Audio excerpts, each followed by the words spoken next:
Never mind. Hey, everybody. Welcome to a moderately good podcast. I'm Scotty. I'm here with my friend Mariella. Hi. Hi. Okay, so one quick question before we start. Is it all white people that can't pronounce Spanish words, or are there some white people that can actually? Because I feel like that, like every time I try to say your name, like I never say it right. You know what I mean? Because I don't put the right pronunciations on there. Okay, so funny story. Okay. Growing up, I hated my first name. I hated it. Well, and you say your name. Say your name. How you say it? It's Mariella. Okay. Right. So I hated my name growing up because nobody could ever pronounce it. And I grew up in South Texas where it's predominantly, it's Hispanic. Right. And so nobody could ever pronounce my name. So I would get like Marcelina, Marianella, Maricela. I'm like, oh my gosh, it's Mariella. How can you not pronounce my name? We're all Hispanics down here. We're all Latinos. And it wasn't until I went to college and most of my professors were white. And they all could pronounce my name. Except for me. Well, I wasn't putting No, you can pronounce it, but yeah, they pronounced it with a white accent, but they didn't butcher my name as badly. Yeah. They all said, Mariella or Mariella, but it wasn't as embarrassing as, Marcialina or, whatever. But is that an embarrassing Spanish name? Well, no, but that's not my name. Right. They just pronounced it with a white accent, Mariella or Mariella. The only thing that I've ever had is because of the way I talk, people, I'll go, hi, I'm Scott, and they'll go, Sky? And I'm like, no, it's Sky. And I don't know what it is about how I say my own name, but like apparently people think my name is Sky, whatever that means. Sky? Yeah, I don't know. Oh, I don't get that. It's not as interesting as your story. So, but yeah, no, I got that all the time. Like it was just like every time like they would take attendance, I was like, I would cringe. Right. Like in my seat, I'm like, oh my gosh. So, we were kind of talking about this a little bit like earlier, and we're talking about like technology and kids and things like that. And I think that you have a really cool, or not cool, but a different perspective that most people might not have unless they were teachers, right? So, and going through like the pandemic and like kind of the way that all shook out with the Zooms and stuff, we talked about it a little bit and how frustrating that was and stuff for like teachers. So what do you see? Are y'all back? Are you back live in school? We will be full physical. Everyone's back in the fall. Okay. Yes. So you haven't had live classes yet? We did. Okay. So we were back in September. Right after Labor Day, we were back, but it was like hybrid learning. So we had some of our kids were on Zoom and some of our kids were physical. Okay. So the kids were able to choose whether they wanted to be in person or at home. So I guess my kind of question is one, just your perspective on the whole Zoom thing and how that felt to you as a teacher. I think that's an important perspective. But then the second thing is, have you yet noticed a difference in the kids' behavior coming back from last year, good or bad? Well, so I did notice that whenever I had kids that were at home, let's say I had a student who was at home maybe for the first semester, because we're not going to be full physical until this upcoming, like fall 2021. So if I had a student who was virtual, let's say all the first semester, and then they came back in like the winter, like in January 2021, let's say, it was quite the adjustment for them because they were, they had been virtual since March. So March, April, May, and then all of the fall, they were virtual. It was an adjustment, but we didn't have as many kids on campus. So it was a little bit weird for them. So what happened is they ended up just going back virtual because it was just it was really boring for them because there were no kids on campus. So they would have rather just been home because they couldn't do anything anyway at school. So when they were at home, they had more flexibility to, do their assignments quicker, and then they could just, hang out with their friends. Right. When at school, they had maybe some time, like if they finished all their assignments, all they had to do was all they could do was sit there. They couldn't do anything else. They couldn't socialize. The social aspect of the school was gone. Like, so you tell me if I'm hearing, like, that's important. Right. The Like, social aspect of the school and building relationships is so important for these kids, and they totally missed out on that.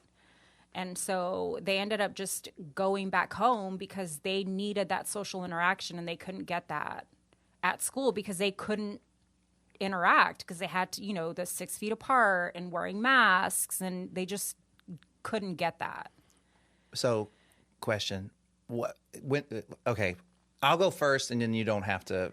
I graduated high school in 1994. Okay, when did you graduate high school? In 98. Okay, when you were a freshman in high school, did you get like messed with? Like, were the seniors like mean to the freshmen? Oh, I was bullied mercilessly all through high school. Why? And even middle school, like mercilessly, like to the point. Because you look like Sandra Bullock. Well, I don't know about that, but up until I was, like my junior year, like it was so bad that I didn't want to go to school. It was horrible. So I just started thinking as you were talking about the social aspect of school. I don't know if those things kind of still happen, but I was thinking about, those incoming freshmen into high school that were going from like 8th grade. And this is like, when you become a freshman in high school, it's kind of a monumental kind of thing, right? And they didn't really get to do that. And then they're just going to be sophomores. Right. You know what I mean? And that's like, I don't know if parents like took that into consideration, especially if they had freshmen or like the senior experience too.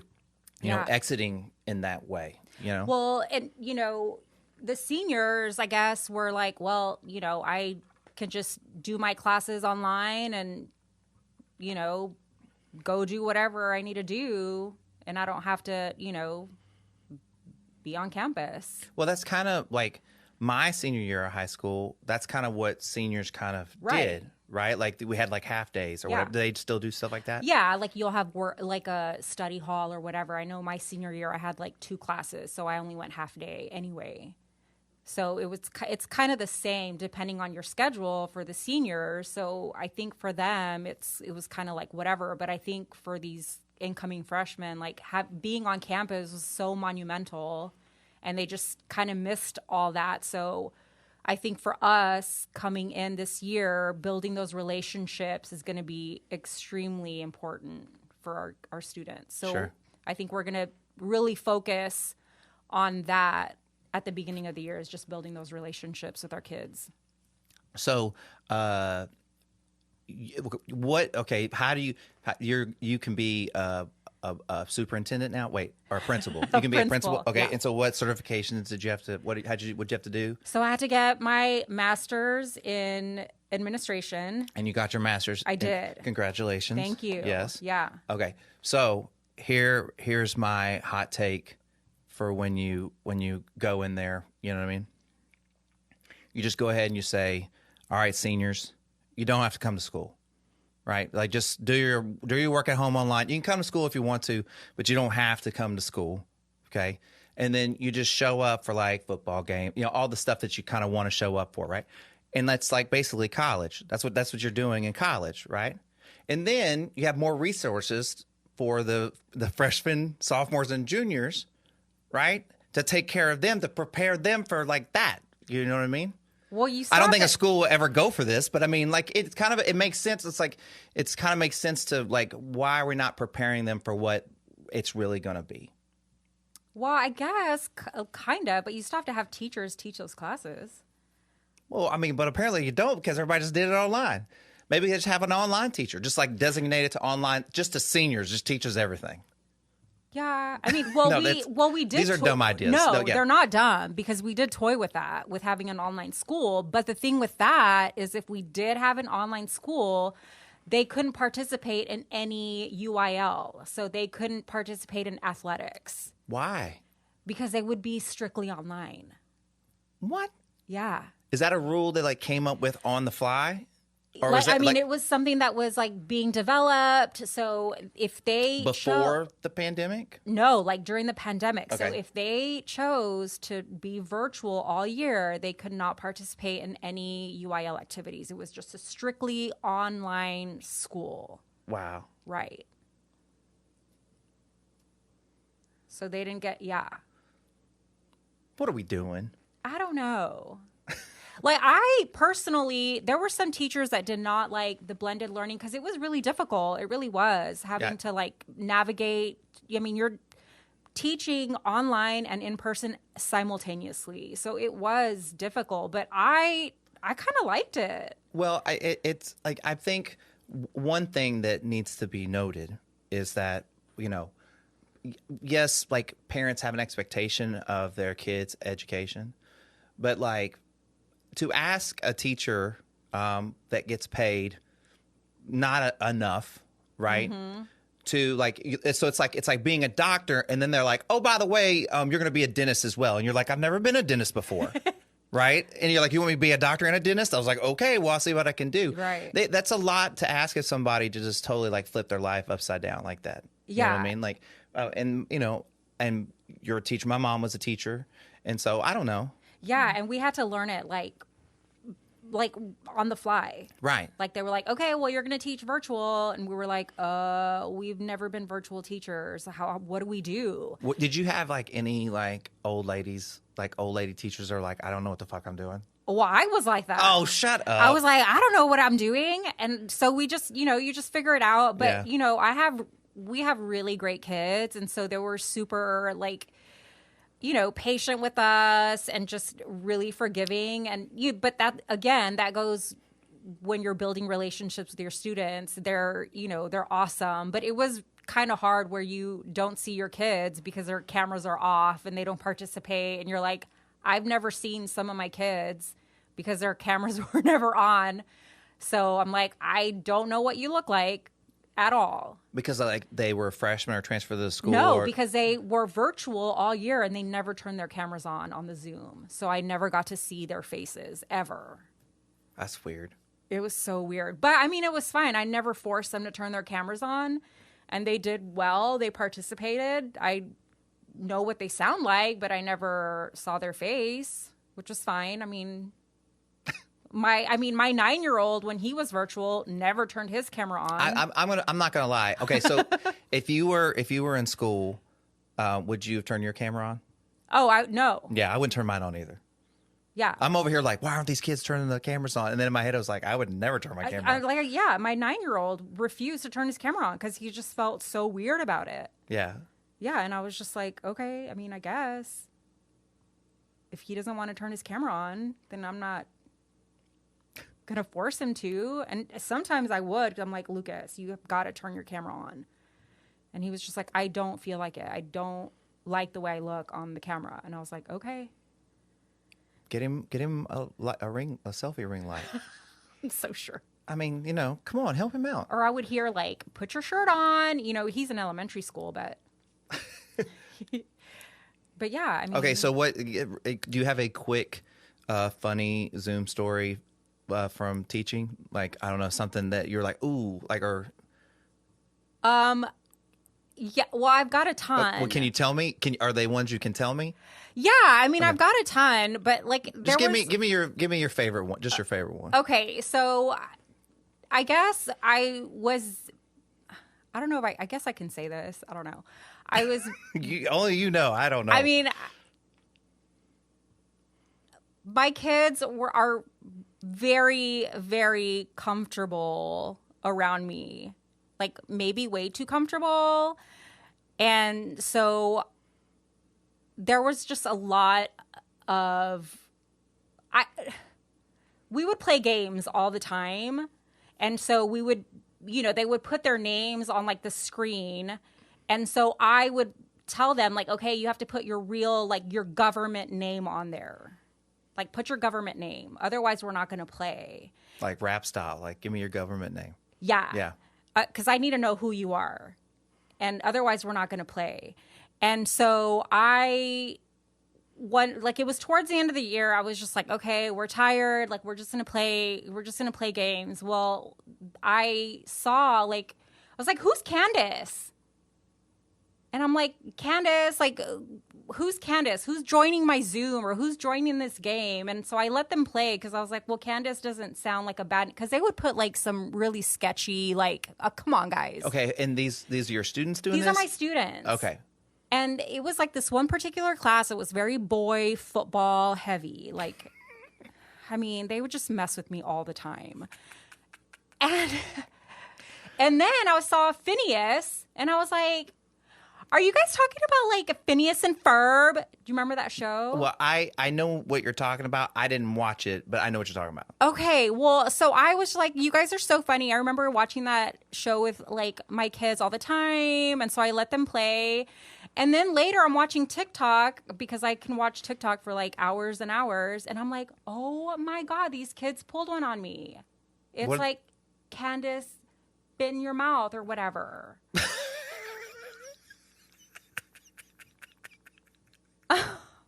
And so the next day I was like, you guys are stinkers. Like, you guys, we're not playing this game anymore. You got them. You're like, you stinkers. I know. And they were like, oh my God, you're such a nerd. Oh, that's hilarious. Yeah, but I was like, because I thought it was like, these are your children. This is not my daughter yet, but these are your children. Yeah, and like, well, I think since the beginning of time that kids have been playing pranks on their teachers. You know what I mean? But let me tell you something. Nobody pulled a prank on Elaine Gassner. She was not going to let that happen in her classroom. I swear, like, they bully me so hard.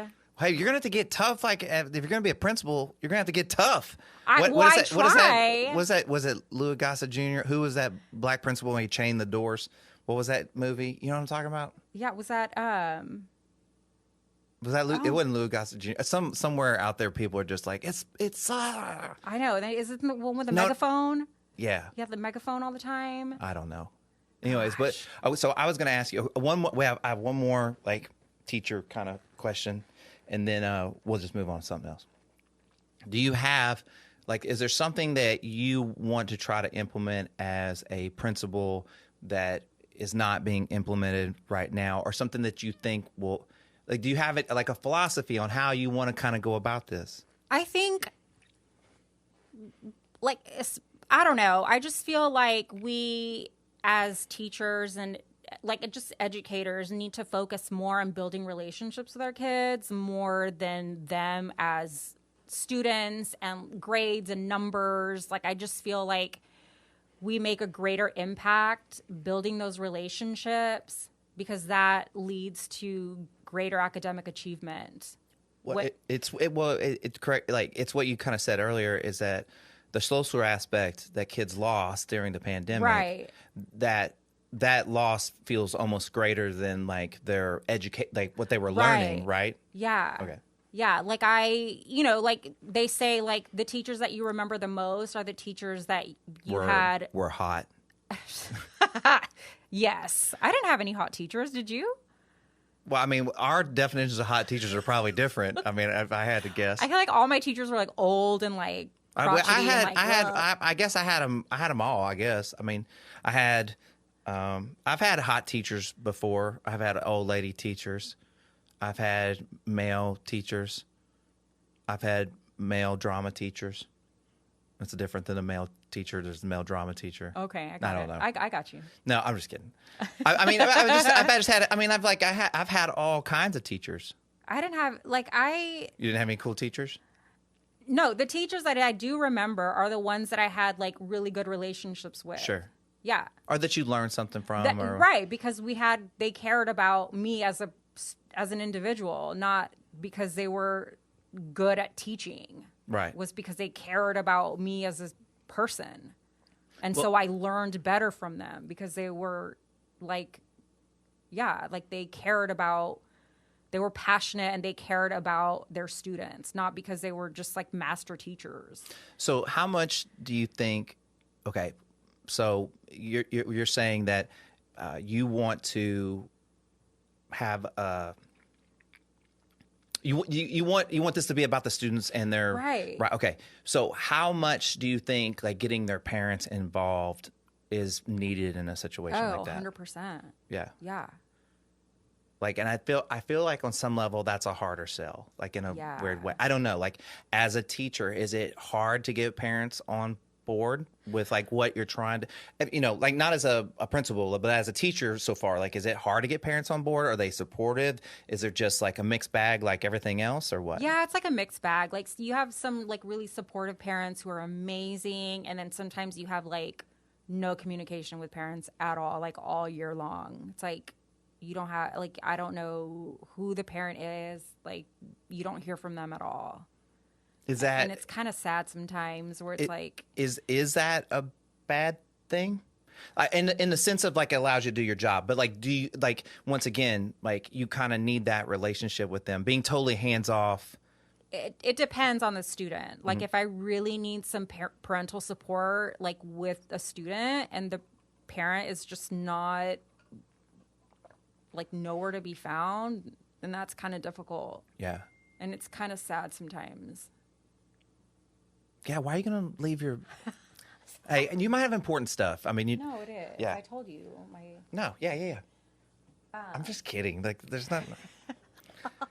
I mean, well, literally, not very many people are listening right now. So nobody's going to... And you might not be able to hear it on the mic, like, because these mics are pretty cool for how cheap they were. So... Okay. All right, so... did you finish? Did I allow you to finish? Yeah, no, yeah. I just, right. Like if I need parental support for a student and that parent is not around, then that makes it difficult because it's like I really need some support. But that's the only thing that's kind of hard. I guess it's a total sell like as a selling to the parent and the student and going, look, like I need both of y'all right to kind of make this work. And if I don't have both of y'all, it doesn't work, and it's not going to work for anybody. Yeah, it's a team effort. Right. Yeah. I mean, it's kind of, I've never really thought about that, but it's kind of this triangle of the parent, the teacher, or the school, and the student, and they all have to work together. And if one side fails, it makes it tough, Yeah. So my mom was a teacher, so yeah, like, I mean, my mom was all over it all the time, Yeah. She kind of, anyway, she got it. Okay, so every once in a while, just when we're changing topics or do something different, no one can see this, but there's a space helmet in here. I was going to ask about the space helmet. Yeah, I was like, what's in there? So there's a space helmet, and there's questions in there that my girlfriend Erin wrote. She's really great at writing questions. I'm sure most of these she got off the internet, but she probably changed them a little bit. I don't know all of them. We've done a couple. So what I'm going to do, I'll lift this thing up. Oh. If Erin wrote these, then I'm kind of scared. No. I mean, they're really good. The ones we did the other time were good. Just grab one out of there. You can move that mic stand too. You don't have to hold on to it. And then just read it. What does it say? What's your biggest turnoff in a partner? Of course I would get this one. And that leads to my next subject. No. Dating at 40, right? Oh, good grief. Anyways, well, you got to answer the question first. Oh, my biggest turnoff in a partner. I feel like there's quite a few, but I think which is why I'm single. My biggest turnoff, I feel like someone who's like cheap and like cheap and boring. I don't know. But what do you mean by cheap?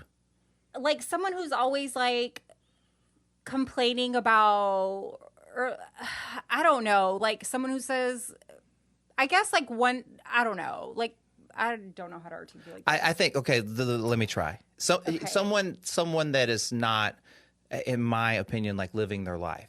Right. Like you can live inside your means, right? Yes. But like know what your means are. Right. And then just live those. Don't live outside of them and then going, oh, this is expensive. Yeah, like I'm know what not I mean? going to do anything because like I just don't want to spend like $5 or whatever. Or if somebody says, yeah, let's go here because it's cheap.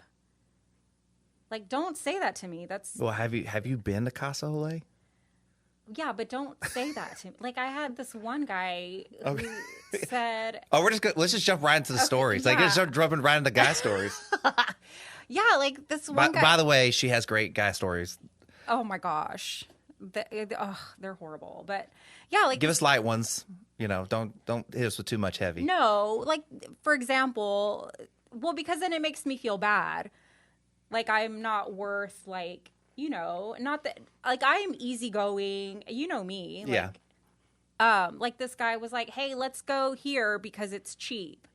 And I'm like, okay, well, This is like a first date? yeah, it was like a first date. And he was like, yeah, Where'd y'all go?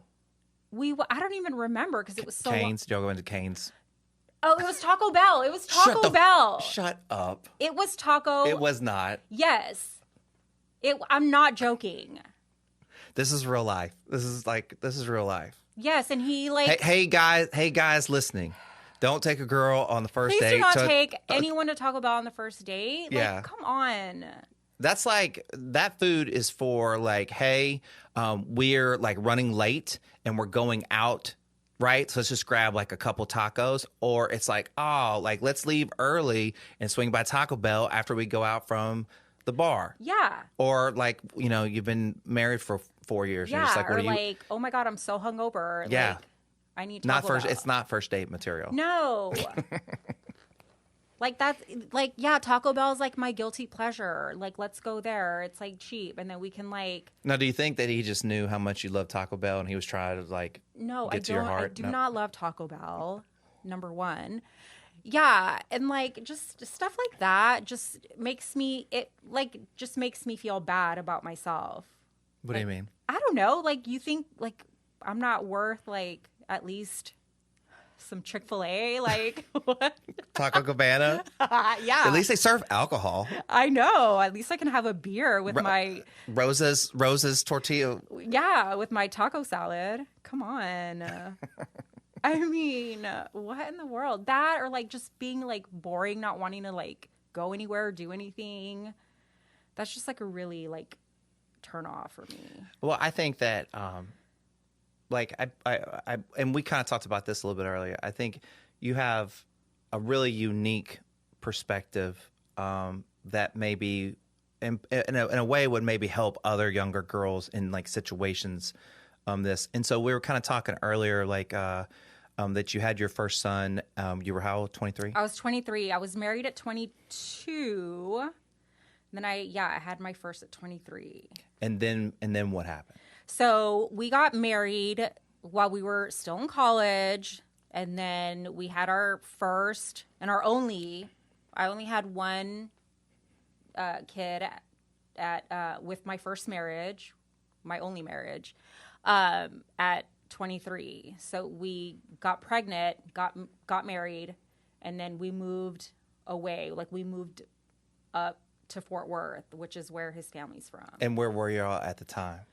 We went to school at UT Pan American. Okay, so is that in the Valley? Yeah, it's Okay, in Edinburgh. so this is I guess what I'm getting at is this is close to your home. You're right. at home, and so now I'm at home. and now you're going to Fort Worth. Now I'm going to Fort Worth. Okay. I had no family, no friends, nothing. So move up there, and everything all just happened so fast. Like we were dating, got engaged. Like we dated for maybe 3 months or something, and then I got engaged. We got engaged, like, and got married. Like it all happened so fast. Like we started dating in like maybe January, and then we were married by September. And I think that this is a more common scenario than might be perceived, right? I think that a lot of people kind of rush into those kinds of things. You know, when you're young and yeah, you know what I mean? I think you get like caught up in the idea of like marriage and like, oh, it's so awesome, and like you get wrapped up in the idea of the person and of the relationship, because everything was just so like magical at first, and everything was just like, happening like so fast that we just got like, we were just wrapped up in it. And you were tight with your family. Oh yeah. So like when you uprooted from there, like it's like it uprooted like everything. It uprooted everything. I mean, I lived at home until I got married. Yeah. Like I lived at home with my parents. Now was that like because that was what your family did, or is that just the happenstance? That's just what like we did. Like that's our culture. Like you just live at home until you get married or whatever. Right. Like I went to school like at a local university, so I didn't have to like live in the dorms or anything like that. Right. And so when I was, I got married and I left everything behind. And he was white? Yes. How was that with your family? Oh, it was fine. They loved him. Yeah, and he loved my family. Like everything was fine. Mm-hmm. It wasn't until like a few years later that I was just like, this is not for me. So you get to Fort Worth, and then what happens? So I start teaching. I didn't want to teach. That was not what I wanted to do. But he was very persistent with me, like teaching, and I was just like, oh, okay. So he starts sending out my resume to like schools, and I'm like, I get a call. So I go on an interview and I get the job, and I was like, okay, I guess like I'll teach. And he was like, yeah, you can be at home with, our son, like during, the holidays and the summer. I'm like, all right. And I just was miserable. I didn't like it. Was it the relationship with him, or was it that you were young and you felt something like that wasn't a good, like, would no one have been a good fit at that time, or was it the relationship you were in? I feel like whenever we got together in college, we ran in the same circle. I think what we had in common was the people that we hung out with, and it was like all the social stuff around college. And then once we got married and moved away and it was just us two, it was like, now what do we do? Like, I still wanted to be me. Like, I feel like I lost my identity. Like, I still wanted to go out, and we were young. Right. I still wanted to go out and do things and travel and live I feel like I had a lot of resentment because I had to uproot my life, and that's not what I wanted to do. He had this plan that he was going to, work for the family business, and that's what he was going to do. Like, that was his plan the whole time. And my plan wasn't to be a teacher, although I do love it now, but that's not what my plan was. Like, I wanted to travel, I wanted to see the world and do all these things, and that's not what I ended up doing. Did you communicate that? Like, or was it not heard? I was never heard. Like, I didn't feel like I was heard, and so I just got super depressed. I didn't have any friends. And then I was a stay-at-home mom. So then it became worse. I felt like I was like almost like a prisoner of my own home. Like, I just could never do anything because I was just home. It was just me and my son. We were home like all day, every day. And if I went anywhere, it was like, well, what time are you coming home? Where are you, like, it was very, I didn't realize. And I thought he was just such a great person because I didn't have to worry about money. I didn't have to worry about any of those things. It wasn't until I started going to therapy that my therapist, like, it all came to light that I was being very controlled and manipulated the entire time. Like, to where I was given like an allowance, and I was like, what time are you coming home? Who are you with? Like, all these little things, like the checking of my phone. Like, he would snoop through my phone. And he would like, why did he have to snoop through my phone? Like, things like that. Yeah. And it was just like things like that it just got to be too much. Well, I mean, like you said that, you had a lot of resentment. I mean, right.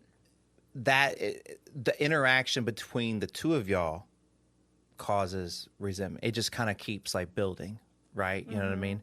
And it's really hard to go, okay, well, I'm going to be the one to put down my weapon, and I'm going to stop. Right. And so if I stop, well, maybe they stop. You know what I mean? That's a really hard thing to do, you know? And so we kind of just keep piling it. Yeah. You know? So, yeah, I just feel like we got married way too fast. And I remember my mom, when we got married, she was like, if you have any doubts, don't do it. And I was like, no, I think I'm good. And she was like, are you sure? but so let me ask you something. Were you sure? I don't think I was sure. No. But at that time, you were sure. I was sure. Right. And at now, at that time, I was sure. Yeah. Right.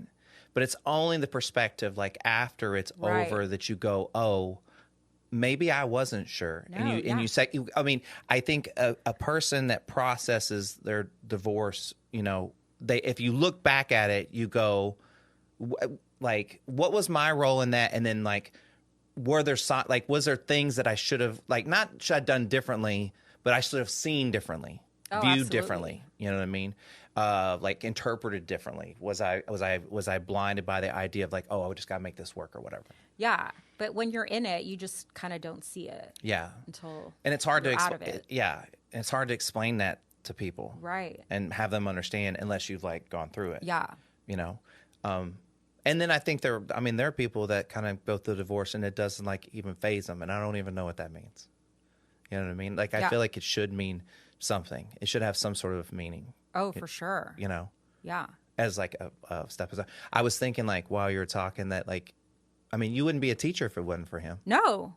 Yeah, I know. I mean, that's wild, right? It's so wild because like now I absolutely love it. Yeah. Yeah. It's weird how those things kind of, Yeah. we get pushed in these directions. Yeah. You know, I think it's kind of cool. Yeah, it is cool. Anyways, all right. You want to see? I think we got about, how, you good on time? Yeah. Okay. I think we probably another 30, 20 minutes. So, is there anything you would want to talk? Hey, do you want to really quickly shout out to the 10 people that are listening? Her son did this really cool like sweatshirt. Oh yeah. I don't know. Well, nobody's going to see it because we're not videoing it, but we'll take a picture at the end and put it up on the Instagram or whatever. But when you walked in, like I really thought, I was like, oh, Kanye West has a new sweatshirt thing. That's cool. Like, you know what I mean? Yeah, but that's really, really cool. Yeah, so my son, he has his own little like shop. It's called his own little brand, I guess. It's called Young October. Yeah, go ahead. Just go ahead. Just do a plug. Do a plug. Yeah, it's called Young October, and so he creates his own artwork. Yeah, that's cool. Yeah, so he creates his own artwork and then he puts it on like clothing. Yeah. So you can find it on youngoctober.com. Nice. Yeah. Is it has Instagram? Yeah, it's on Instagram, Twitter, TikTok. I don't think he has a TikTok. Snapchat, Facebook. Yeah, Facebook, Twitter, Instagram, and then you can shop. OnlyFans? He doesn't have. No, he doesn't have an OnlyFans. I don't know. Like I don't know how people are making money these days. I should start an OnlyFans. Like, just kidding. I mean, knock yourself out. Just go. No. I'm the fake Sandra Bullock. No, yeah. I should, right? Yeah, why not? I mean, like, what else? I mean, everybody else is making money. I know. Like, it's kind of like one of those things. Like, if you you only have boys. I do. Right, and I only have a girl. Yeah. And so your perspective of men, I would think, changed in raising boys. And obviously my perspective changes a little bit raising girls. Yeah. And so I think about that. I think, well, like, what if my daughter wanted OnlyFans or there's something worse than that at that, how am I going to handle that? And like my real thought around it was like, I just hope I'm like communicating with her enough that if she so chooses and I can't stop it, that she understands the magnitude of what that means. Yeah. And whatever that means, whatever it is and whatever it means, just the understanding of what you're doing, the perspective of the long term, right? Like that, like you're in the moment now, but even as important as it is to be in the moment, you have to kind of recognize the past and just like pay attention a little bit to the future. Like don't get too lost in the middle, right? But you want to be aware that in both directions, Well, yeah, because I mean, every action you take has I mean, there's a consequence for everything you do, right? Well, yeah, like, Yeah, and here's what's crazy is that like when we were young and we did shit, there wasn't like there was like we like I didn't even have a cell phone in high school. I had a bag phone in high school. You don't What know, is that? You don't even know what a bag phone is. What's right? a bag phone? See, that's how old I am. So, okay, think of like kind of like a Zach Morris phone, right? Saved by the Bell, Zach Morris. Okay. But it's just like a little bit thinner, and then it's got a cord on it, and it's attached to a bag, and the bag had like the cell phone part in Like it. the wires? Like I don't get it. we'll have to Google it afterwards. But all you need to know is it was like the first like phone I had in my car, and it could only store like 4 numbers, and it couldn't even put in people's names. You had to know what the phone number was, and you just scroll through it, and it could only store like 6 or something like that. You know what I mean? Is that going to sound and oh, it doesn't matter. And like my mom gave me like I had like 12 minutes a month. Like that's it. Like that's all we could afford or something. You know what I mean? It was like so expensive. So like I would have to call them like if I was going to be out like late, and of course like every kid I would, and like I don't think this is any surprise to my mom you that wouldn't call them? No. I always called. I think my mom knows this, and if you're just finding out, if you actually listen, then surprise. Like, so say I had to be home at midnight. No, I think my curfew was. It might have been 1. Okay, so let's say my curfew was 1. Okay, and we're 30 minutes. We're 30 minutes away. Okay, I can't. We're not leaving. Like I'll text like at like 12:30, but we're not leaving till 1. Oh, you could text on this phone? No, okay, I take that back. I would. It's a fancy bag phone. No. So I guess there was a text, but like I would like call and say, "Hey, we're leaving," and then we would just stay like longer, and then we would just stretch it out as long as we could, and then I would call like halfway on my way home, and I was like, "Hey, Mom, I'm almost there, but I'm like barely like leaving wherever we're coming from," you know, that kind of stuff, and and so, but I think she always knew I was late, but she always knew I was on my way, but like I had to go like, "Hey, Mom, I'm on your home, bye," because I only had 12 minutes for the whole month, you know what I mean? It wasn't like fancy unlimited like they have now. That's so funny. Yeah. No, I didn't have a cell phone either until college. But still at that point, you couldn't take pictures on it and stuff. You can take videos. No. Like you couldn't do anything. No. I feel like if there was social media when I was in school, like forget it. Are you kidding me? You won't have any reference to this probably, but like, you know who the 85 Bears are? The football team, the Chicago Bears? Yeah. Okay. Have you ever seen the like ESPN 30 for 30 on those guys? Yeah. Okay. There's a part where Richard Dent goes, man, if there was like camera phones whenever we were in 1985, he goes, we'd all be arrested. I mean, like, people were partying back then. Yeah. It was probably worse than it is now. That's why Kanye West shows up at that basketball game with that ski mask on. Did you see that? What? No. Yeah, he was at I guess he was at the wait, where was he? He was either at one of the basketball games. I don't remember where he was, but he was wearing like a full like black like thing, and then he was just wearing like a ski mask where you just see his eyes. I can't with him. And I was like, how do y'all even know that's Kanye West? That could be anybody. I know. He could just send a Kanye West double in, you know what I mean? It was me. It was you. Yeah. Oh man. Yeah. Let's pull one more thing out of here, just because I'm scared. You want me to do it? I mean, yeah, you pull one. Okay. I don't know how good I am at this either. Let's try this one. Oh no, because we did that one last time. Sorry, I'm not gonna. Have you always worn glasses? No, that's a new thing. Oh, okay. Wait, did you just turn 40?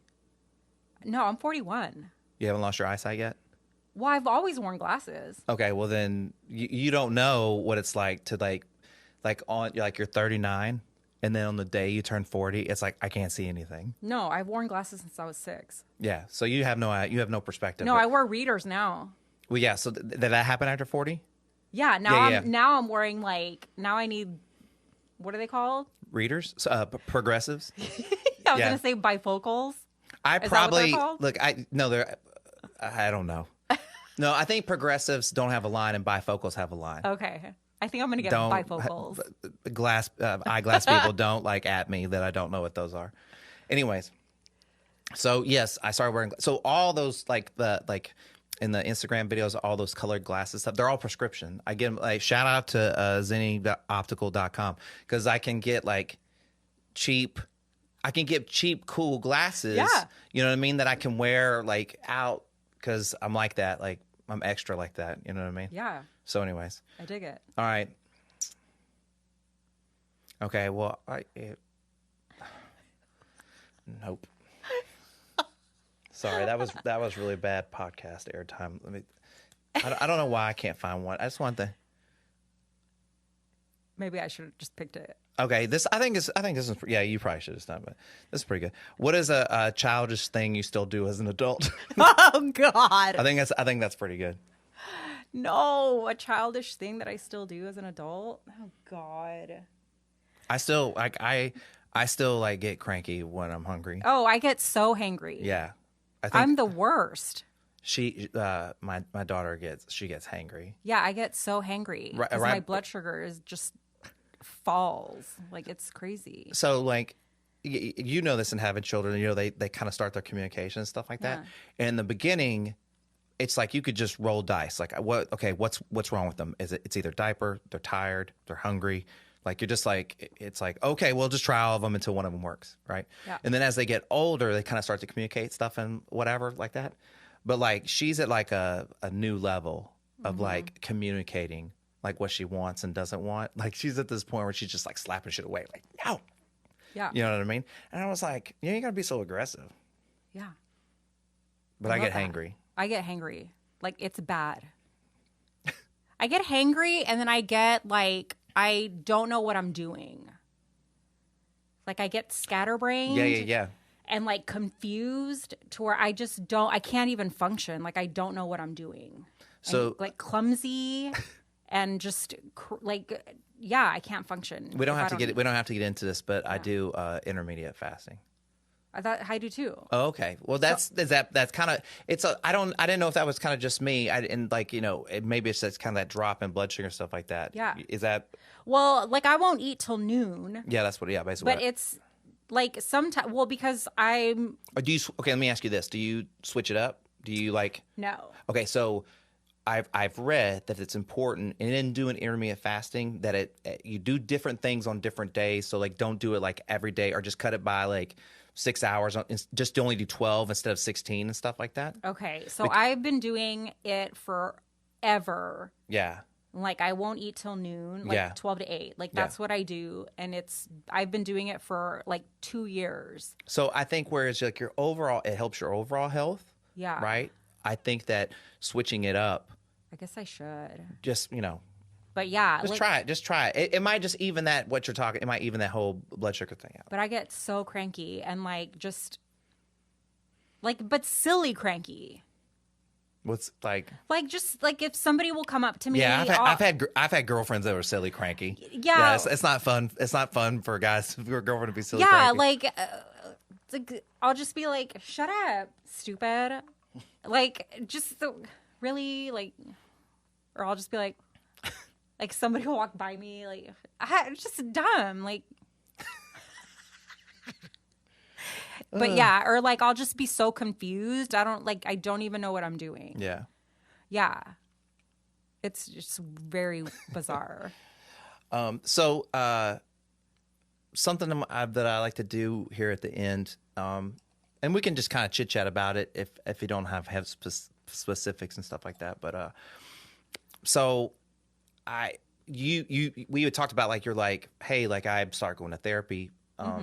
And I'm sure like in therapy they talk about just kind of like what living in the gray looks like, that it's not it's not black and white, right, and stuff like that. So I was just curious about like this whole kind of thing is just wrapped around like finding moderation like in your life. So like what are the things that you're kind of doing to create moderation, like including therapy, or like just kind of like what do you do to kind of help yourself on the day-to-day to try to live in the gray? So I'm glad that you brought that up. So I had a really bad I guess it wasn't like an episode, but I was at work and during the pandemic, I lost family members to COVID, and it just all happened at the same time. And then I went to work and I was in grad school and everything was just happening like all at once. And I just kept grinding. I was like, nope, I'm going to keep grinding. I'm going to keep working. And that's just what I do. Like I just work. And I'm like a single parent. And I just, that's what I do. Like will work myself to the bone. And so I kept working. I don't really like to ask for help a lot. And so I finally hit this wall where I just was going to work and I just could not even, like I couldn't function. And so I finally was like, I went, to my boss and I was just like, I don't know what's going on with me, but I can't do this anymore. Like I'm having panic attacks. I have severe anxiety. This is not me. And he was like, I've seen you go through a lot worse. Like, and this is not who you are. Like, you go home. And so I was sent home, and I immediately the next day started going to therapy. And I started going to therapy once a week. And so my therapist was like, you are just running yourself to the ground. Like, you need to chill. Like, you don't have to do everything all the time, like every day. Like, it's okay to take a break. And so what's helped me is I do yoga like every single day. Like I will do yoga every day. It helps me, like it keeps me centered. It helps with my like mental focus, and like it keeps my body in check also. And then so I do that. And then I just learned how to say no, like to things. Like there were people at work that were just like, hey, can you help me do this? Can you help? And I learned how to delegate like tasks. Yeah. I'm like, you know what? I can't help you right now, but I can help you like later. Or I would just like ask people to help me. Like I just started asking for help too. Right. Yeah. And like I had my mom my mom retired, recently retired. So she's been coming up to help me. Which is important for your kids to be around their grandmother. Right. Yeah. And which is so important. Like, my mom was like, dude, chill out. Like, you don't have to do everything all the time and like by yourself. Like, it's okay to ask for help. Like, you don't have to be like a superhero. Like, your kids also need to see that it's okay to ask for help and to slow down. Like, they need to see that that's important. And then when Lucas got diagnosed with diabetes in April, like, and I'm glad that all that happened back in the fall, because if that didn't happen, like I would not have been able to handle him getting his diagnosis in April. Like, and I handled it with such grace and like calmness because I was in such a good place. Yeah. Like I was just like, okay, cool. This is just something else that we're going to have to like, it's just another life change. Like, we're just going to deal with it. Like, this is what we got to do. And that was it. I think you said something very valuable. And you see this everywhere. And I'm sure it's like something to the effect of the power of saying no. Yeah. Right. But like, and I assume what you mean by that is, you set boundaries. Yeah, you have to set boundaries, like healthy boundaries, right? And sticking to them. And so would I be correct in saying that when you were in your first marriage, you didn't set those boundaries? I did not at all. Right. And so then that didn't work because you can't. And I think what is also very interesting is that you said that you said no to things, and then like you delegated, like you didn't take on all that. Right. Mm-hmm. And I don't know if that's just something that like it came to you innately, or was that part of what you were learning while you were learning to become a principal, or did you grow into that perspective? Or it was a little bit of both, but I actually did also learn it like through going to school, like grad school, because as a leader, you have to learn how to like delegate tasks so that you're not. That's a hard concept. It's so hard. It's a little bit. I think relationships in general are a little bit like that. It's a little bit of a free fall, right? And to put trust in the people's hands and go, I need you to take care of this, and then follow up with that. And then if they don't, be like, well, like now I have to follow up with this. You know, Yeah. you know what I mean? Instead of going, well, I know she can't do it, so I'll just do it. Yeah. You so can't do that. you A good can't. leader can't do that. No, because Right. you have to build your team. Right. So, like, I know who my personal team is, and I know who my team is at work. So you have to have both, Right. so that you can, like, you know, delegate tasks. Like, Right. And so I learned that in grad school, and so I took that on in my personal life too. So let me ask you this. Did that change? Did you start delegating to Lucas and Hunter? I think with that, I started saying no a lot to Lucas's dad. Because, Okay. I mean, we've had, you know, my situation Yeah, with yeah. him. We don't have to go into like detail or Right. anything. Yeah. But yeah, like I started just saying no a lot to that. And I was just like, no. Sorry. How did that go? I just learned how to just be like, nope, sorry. And then leave it at that. And just leave it at that. So let me ask you this. Does that feel like trusting yourself? Mm-hmm.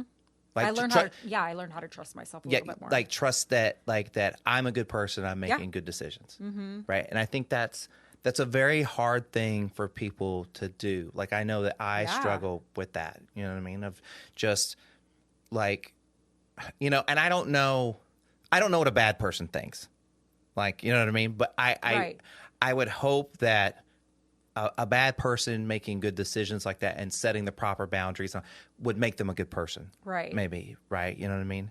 I think there are definitely people that they are a polar opposite of what we're talking about. Mm-hmm. Like, that's a more empathic approach, right? Is a more like a narcissistic, aggressive approach, right? Oh, yeah. And probably there was, I would assume, like, your ex-husband probably had some of those qualities, right? Yeah. So I learned how to just say no and just, you know, be okay with whatever was said and just move on. Yeah. Yeah. It's a very freeing feeling. Oh my gosh. Yeah. Like, Yeah. it almost feels like I'm not allowed to feel like this. Mm-hmm. Does that make sense? Yeah. Like, it's this feeling of like, I just feel like I'm being the best person I can be. Mm-hmm. If that's not cool with you, I don't know what to do. I don't know what else to do. Like, I can't, I'm always trying my best to be good, you know? Yeah, I was just like, you know, I'm not going to accept the gaslighting and the manipulation. Like, I'm not accepting that anymore. Like, you can do it all you want, but I'm not accepting that. So you can, bye. Yeah. Yeah. And then it got to the point where I was like, you know what? I'm not available to do all these things for you. So you're just going to have to do them on your own. And if you don't want to do them, then I'm not doing them. Right. There's a weird thing of like, boy, and you can correct me if I'm wrong. There's parents of a child, okay, and whether they're together or not together or whatever else it is, your relationship with your child is yours, and my relationship with our child is mine. Right. Whereas we need to be a team. Right. I'm not responsible for your relationship with the child. Like, I want to be supportive. Right. But like, ultimately, at the end of the day, your relationship with your kid is yours, and there's no amount of coaxing or whatever I can do can fix that. Right. Right. And I had to, like, as a dad, like, I just wanted to. It's like I wanted to have my hands on everything. I had to let go and go, well, Erin's allowed to have her relationship with my daughter too. You know what I mean? Yeah. She gets to have hers. Like, Yeah. And that's hers. Right. For better or for worse. You know what I mean? Yeah, I know, like, I'm very hands off. Like, whenever, like, my kids are not with me, they're not with me. Right. And that's also my time to, you know, restore and recharge and do what I need to do to be me. Right. And to not be a mom for, you know, however long it is, and to be, you know, Mariella. It's this. It's this built-in moderation. Right. Right. You know what I mean? Yeah. Because I find obviously that Erin and I are together, but like, I try to always make sure I'm looking out for her best interest of needing breaks. Right. Like, we don't ever like if one of us comes to the other and goes, hey man, I need a break, it's like no questions. Just go do. If I'm capable, I'm just gonna go do it. Right. Because like I've been there, you've been there, Yeah. right? You know what I mean? But then like and not that divorce or parents being apart is great, but part of that, if you had two working parents and they understood that concept of the balance of that, you could probably have a really successful relationship raising your children.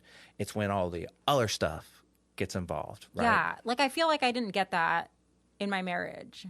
Because Right. I was a stay-at-home mom. It was like, well, you don't do anything all day. And I think that's a real easy. And I was like, You know, that's okay. it's a for. What do you mean? Well, it's a real easy like jump. You know what I Yeah. mean? Because like I go to work and then I come home and you just been at home. But I always think about, I try to remember, because I'll send Erin away. Like I'm like, go do something. I'm just gonna hang out with her, and I'll be with her for like 3 or 4 hours, and I'm like, oh shit, Erin does this all day. Yeah. Like this Yes. is like this isn't always easy. No, it is not. And so then it totally checks my ego, and so I remember, Yeah. I'm like, hey, like remember, like she does this all day. You know what I mean? Mm-hmm. You know, it's not easy. And then so I just try to be as supportive as I can as her. Yeah. And she's supportive of what I'm doing too. Like she'll write me a note and just say, hey, thank you for bringing home the bacon or whatever. You know what I mean? And I'm like, hey, thank you for taking care of our daughter or whatever. Just being appreciative and trying to recognize that. I think it's very valuable in a relationship, you know? Yeah. But then, you know, there's like, you know, people that take it to Taco Bell like on the first date. Gosh. I mean, come on. But what if he was like just really appreciative of your time at Taco Bell on your first? I'm just kidding. Dude. So, did you have fun? I did. This was so much fun. Yeah. Yeah. See, and I told you there's no reason to be nervous. Well, I was a little bit nervous because I was like, what if I like have nothing to say? But Well- then I just can talk for hours. Well, I could be here all day. Well, also in like, you know, I people that I'm bringing on, a lot of them I've already had conversations with, right? Because Yeah. nobody wants to come on my podcast yet that I don't know, kind of, you know what I mean? Well, yeah, but like I can talk to you forever too. Yeah, yeah, and so like I you know, a little bit of it is kind of knowing the backstory. Yeah. You know, and nobody listening really knows, but you know, but just having, I mean, the story. It's, people have interesting stories, and a lot of my friends are cool and have cool stories, Yeah. and so to bring them on is like really really great, and hopefully that builds into something in people I don't know, and then Yeah. having those conversations with them. Yeah. So. I think this is really cool what you're doing. It's Thanks. awesome. Yeah.